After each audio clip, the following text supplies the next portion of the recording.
दूसरों का एहसास किया करें। एक बार तहरीर जरूर पढ़े।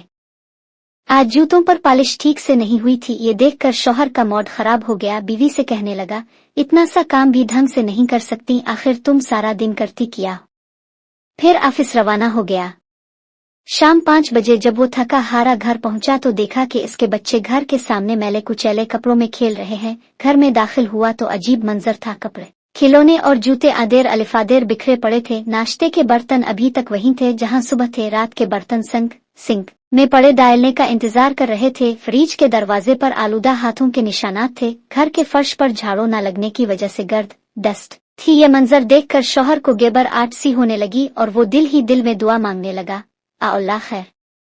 तेजी से सीढ़ियां चढ़कर हाँफते का निपटी। जब वो बेडरूम में पहुंचा तो देखा कि इसकी बीवी बिस्तर पर बैठी कोई किताब पढ़ रही थी। आहट पाकर किताब रखी और शौहर के इस्तकबाल के लिए मुस्कुराती हुई अलिफाटे खड़ी हुई। शौहर ने फौरन पूछा, मैं तो डर ही गया था, आज घर की क्या हालत बना रखी है, सब कुछ दिरहम बरहम है। बीवी ने नरमी से जवाब दिया, आप ही ने तो कहा था कि आखिर में सारा दिन करती क्या हूं, तो मैंने सोचा कि आज मैं कुछ नहीं करूंगी ताकि आपको अपने सवाल का जवाब मिल जाए।